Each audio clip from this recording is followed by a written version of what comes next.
Hello, friends. Welcome to Cave of the Winds. Professor Batty here, looking to talk to you about something a little cool, if I might say. Science, of course. And there's science all around us in this world today. We study it in the air, we study it in the trees, in the ground.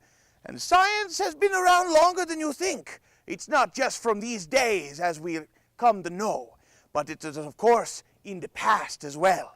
And so let's talk first about a little science in the late 1800s. The early discoveries of this cave, of course. Let's take us back, huh? Hello there, Shirley Diggs of the Manitou Springs Journal. I am talking to you from the two sinkholes out here in Williams Canyon. Just a couple of days ago, two local boys, John and George Pickett, came up into this area and they heard these strange howling noises. And as they came up here, they found this massive crack just right up around in here. They crawled on through and they had their little candlestick with them, but it blew out in the middle of their journey. And they were so terrified, they claimed to everybody back home in Manitou Springs that they found a haunted cave. Nobody took them seriously at first. However, a gentleman by the name of George Schneider came up here armed to the teeth with shovels and pickaxes, ready for the massive journey he was about to take inside the earth. Let's take a look at what he saw, shall we?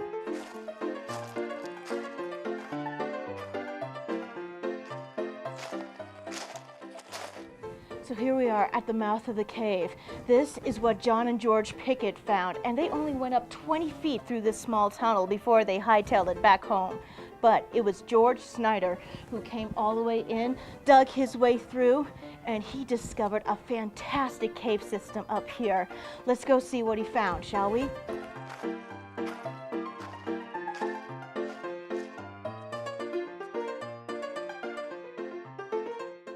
Here we are inside the cave.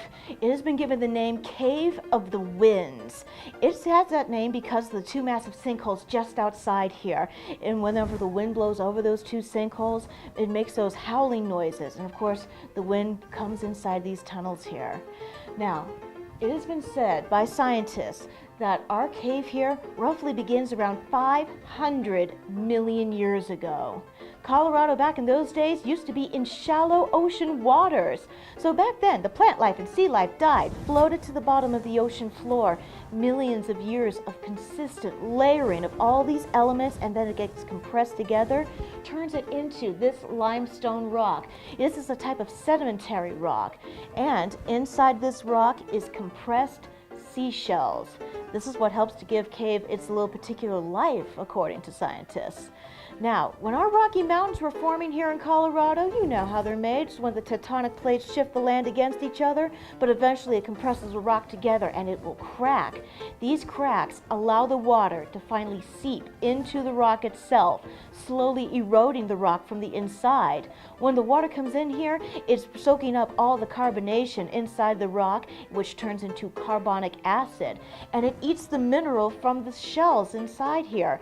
The mineral is called calcite. That's what the acid likes to eat away.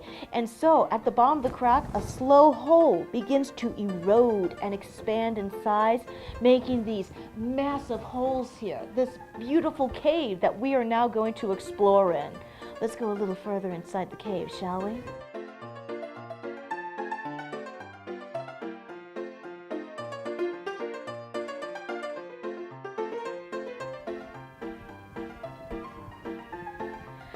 So when the water was coming here into the cave, slowly eroding the rock, it's rinsing away all the loose sediments, and then the water table starts to lower itself in here, and the cave begins to grow and it expands in size, creating these huge, massive rooms we're going to be walking into.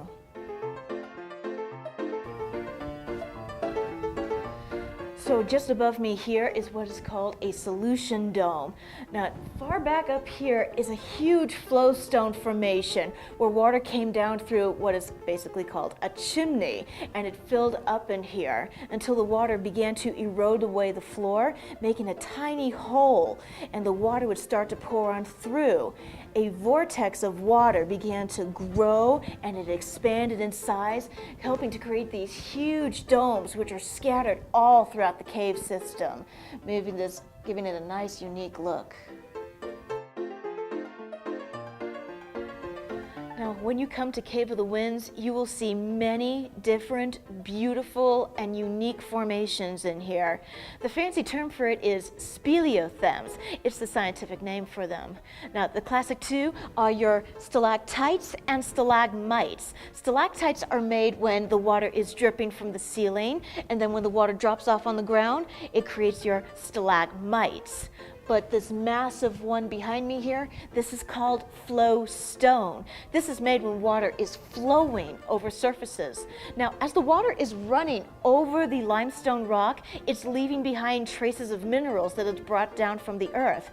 And when the water rinses away, the minerals still remain on there. So imagine this happening for thousands and thousands of years, creating these massive formations. Now, if you take a look right above my head here, you'll see some ribbon stalactites. Cavers like to call them cave bacon because it looks like a strip of bacon. And they're made when water is streaming across a slanted ceiling. Reporting for the Manitou Springs Journal, I'm Shirley Diggs here at Cave of the Winds. Thank you for such a wonderful look into our past. History hides so many things, including some scientific discoveries. But now it's time for us to delve even deeper. We're gonna go to the very back parts of the cave, into the darkness, what they call the dark zone. There are 3 different zones in the cave, but you'll come to learn that in time. For instance, I'd like you to go meet a friend of mine, Gail. She's gonna teach you about some of the many critters that live inside the cave. It can be such a biodiverse area that many people overlook it. But let's go talk about some of those favorite little creatures that visit the dark depths of the underworld.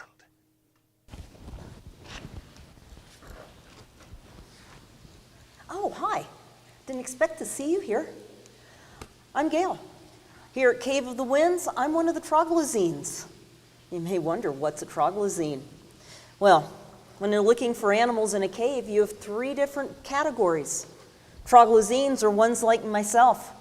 We come in, we explore, and then we leave and go home. Another type of animal might be a troglophile. Troglophiles like to live around caves. They get advantages of being in here. You've got, well, the air is always about the same temperature. It's nice and comfortable year-round, so they're happy in here. They love being in the cave. A third category might be called a troglobite. Those are the animals that live in the dark zones, and they are completely committed to living in a cave. If we're lucky, we might find one later. You never know what you're going to see in the cave. Right over there. There's one now. Oh, look, isn't she beautiful? This is one of our lampshade spiders. And really, they're not very big, maybe half an inch long in the body. And this is what they do. They like to hang out in caves. These are actually troglophiles. They love being around caves. They'll be at the entrance in the Twilight Zone. Their webs stick out from the wall looking like kind of a lampshade. And these are not spiders that use sticky stuff for on their webs. What they do is they have their webbing, they comb it out and fluff it up, and it makes it look like cotton candy. And that way if an animal does come along, a cricket or a beetle, they'll stumble into that cotton candy, get their feet tangled, and then the spider can catch them. It's a good way to make a living. If you're living in a cave, you need to have life in the slow lane. Oh, hey, I may be out here looking for critters, but there's some other things in here that are beautiful as well. Like right here, I have a special light. It's a UV light, and it shows up how the water has run down the wall here. So there's cracks in the ceiling, and those cracks let in water, and the water leaves behind just a little bit of mineral. In this case, it's calcium carbonate. That's beautiful. Let's see what other things we can find in here. There are lots of mysteries to solve in a cave. Oh, hey, you're back. We're down here in the bowels of the earth. We're actually looking for millipedes. We're looking for troglobites. A very special troglobite that lives down here in Cave of the Winds and nowhere else. It's called Colorodesmith Manitou, or to you and me, that's a millipede. But it's a special millipede. It only lives down here and nowhere else. Like right here, I bet this is the perfect, oh, there we go, there's one right now. Right there. They're only about ½ an inch long and they're all white. Oh, these guys are so teeny tiny. Oh, let me show you. If I have a dime here and put a dime right next to them, look how small they are. We're in a cave. There's no light, there's no plants. How can anything live down here? And that's the trick to being a troglobite.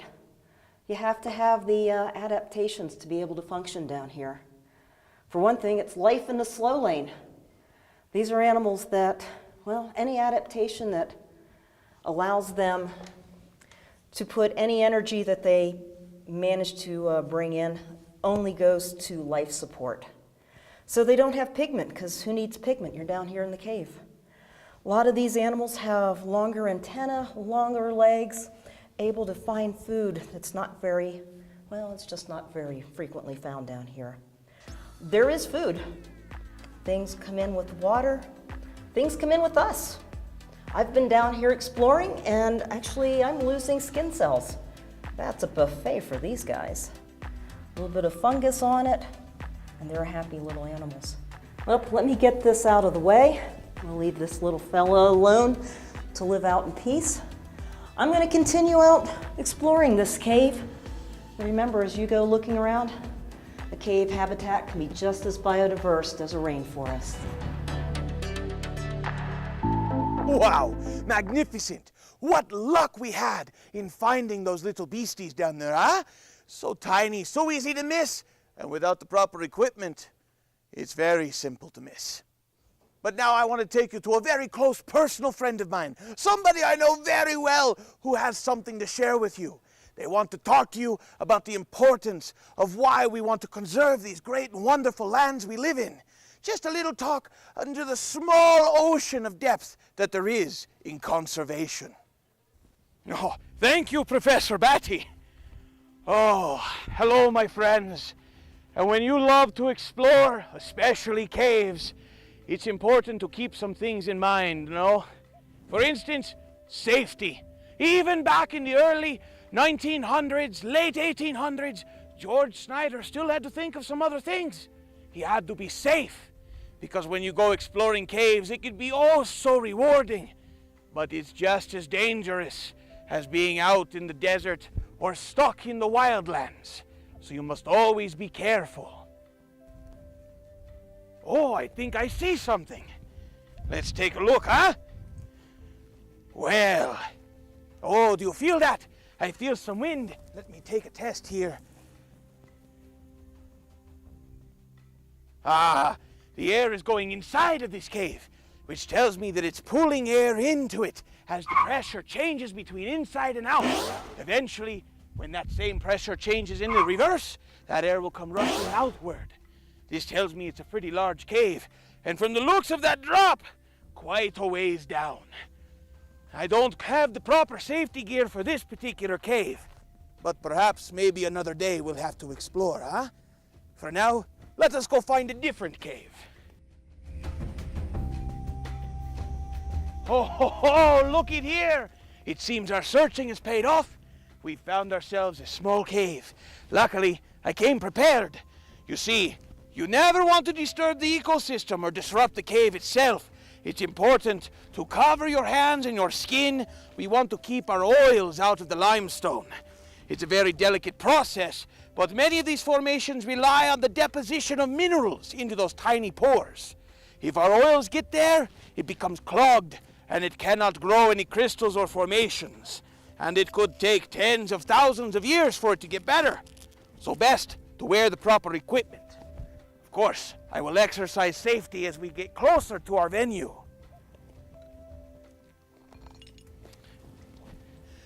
It looks pretty inviting, but one thing we must always do is make sure that there's no wildlife inside. Caves break down into 3 different zones, and wildlife will sometimes shelter in what is called the first zone or the entrance zone, usually going no farther than 30 feet. So we're going to call in or shout. We're going to look for the signs of the animals, refuse, fecal matter, all of those wonderful science things. Hello in there. It looks clear. Let's go check it out.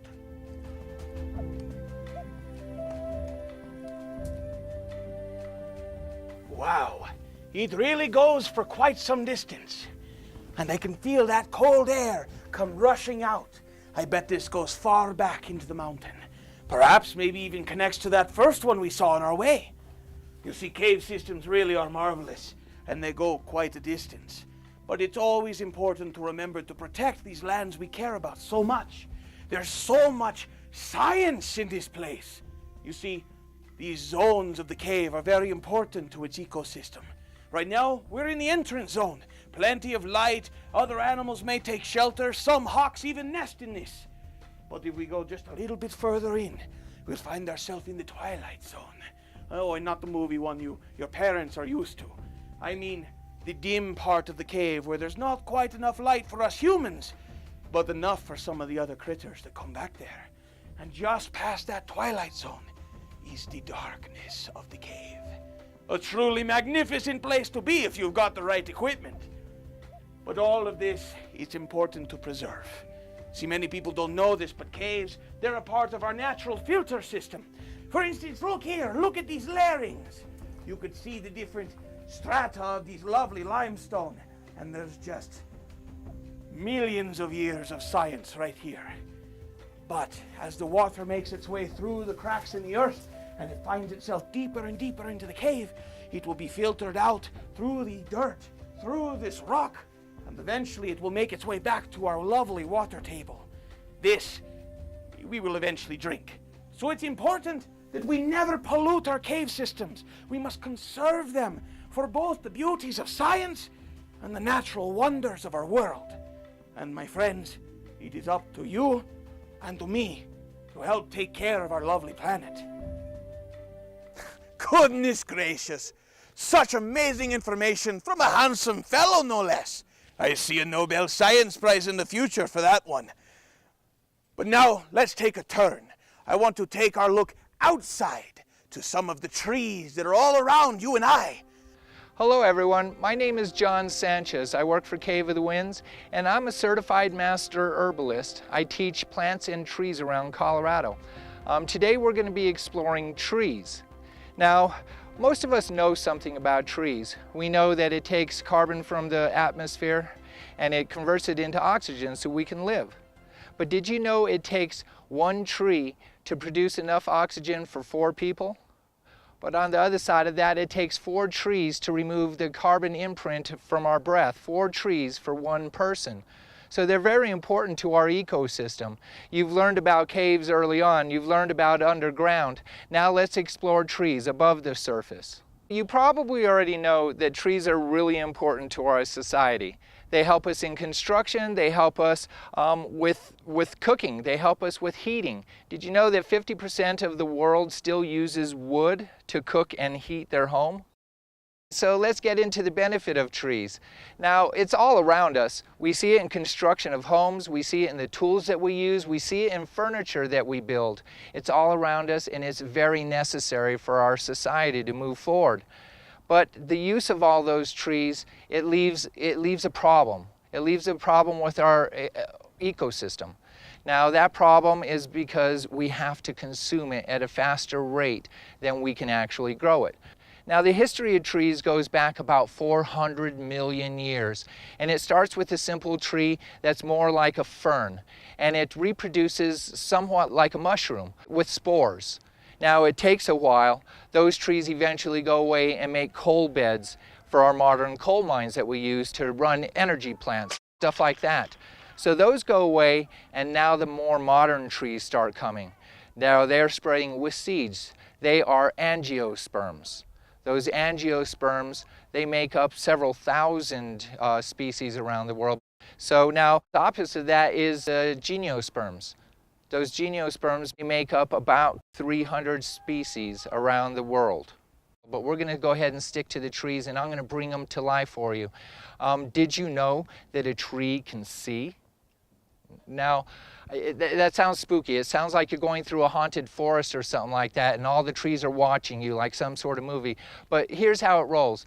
The trees have more photoreceptors than a human eye. what they're concerned about is the position of the sun. They follow the position of the sun meticulously, and the position of the sun lets them know when they're supposed to come out of hibernation for the winter, when they're supposed to bloom. It sends off hormones through the system, and it's those photoreceptors that keeps track of all that.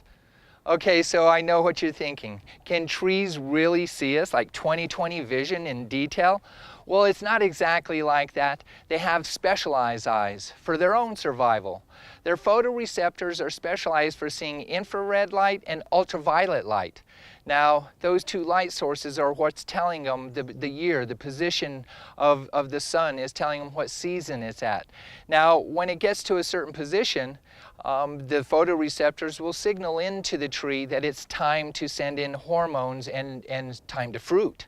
So those eyes are specialized, and they are very important to the tree's survival. It's very important to knowing when it's time to hibernate. It's very important to know when it's time to wake up and start partaking in the sunshine. So other than being able to see, do they speak? Yes, they do. Now they speak, and we know this. It's a very scientific thing. But consider this, if you don't understand a language, does it really mean it doesn't exist? If you don't speak Mandarin, does it mean Mandarin doesn't exist? Because we don't understand the language of a tree, does it mean it doesn't exist? Well, it does. It exists. They speak to each other. There's a layer of mycelium, a layer of mold, if you will, around the entire Earth. And this is similar to the internet, to a super highway. Now, the trees connect in from the very tips of their roots and connect into this mycelium, and they use this for communicating to each other. They send out signals on health, on whether they're thirsty, whether there's a drought. They send signals to each other to let each other know what to expect. And most important of all these signals is that signal coming from the mother tree.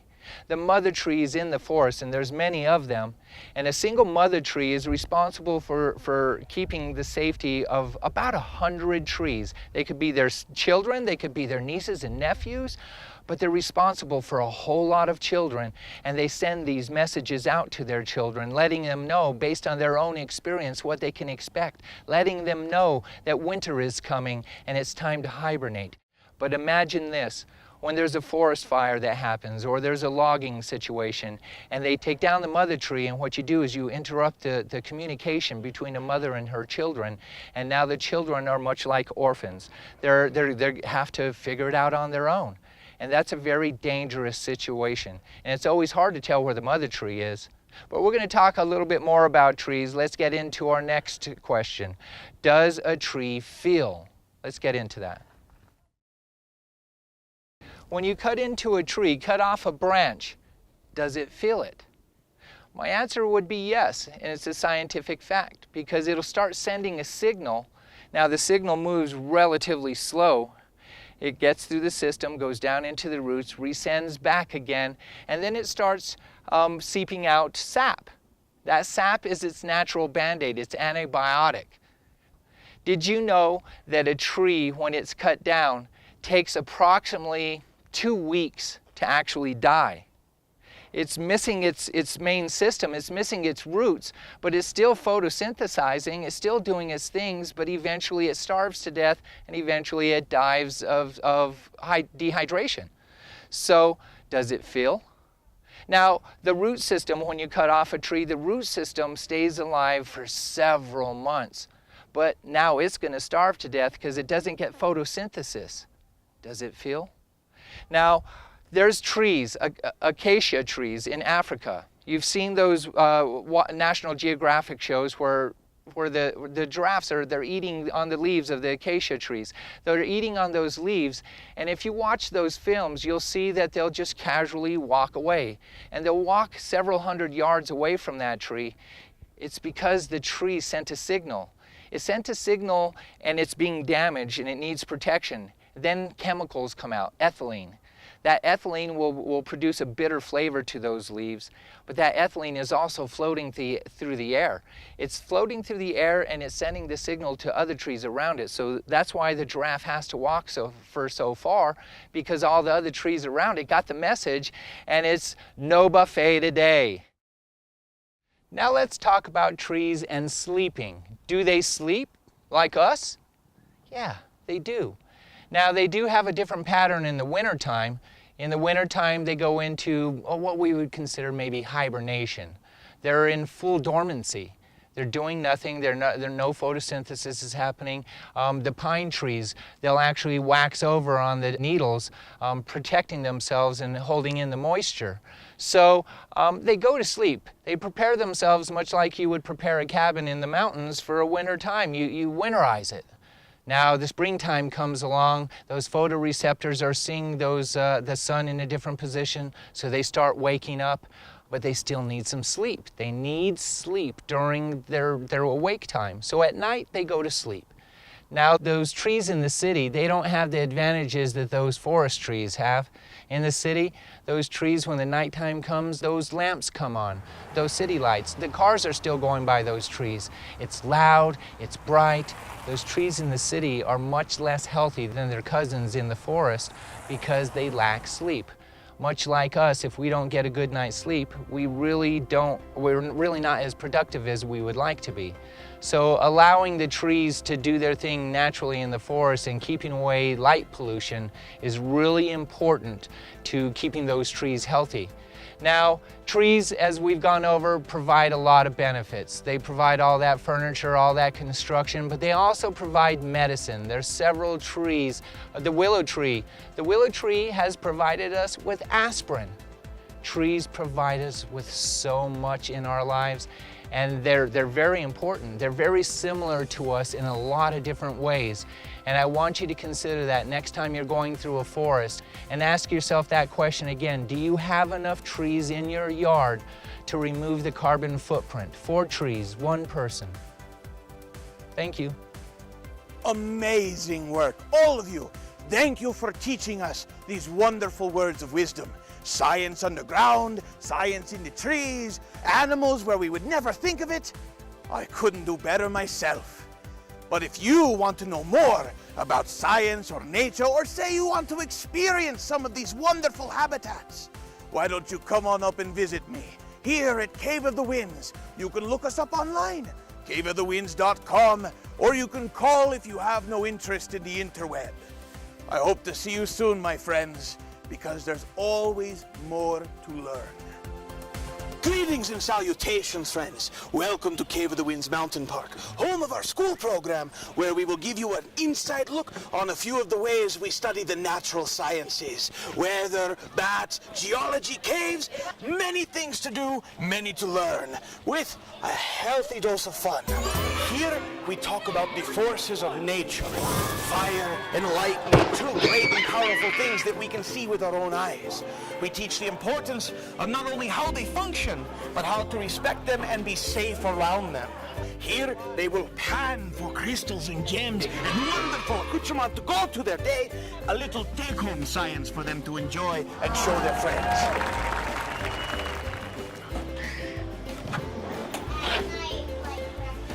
This is where we teach them in our bat classroom about bats.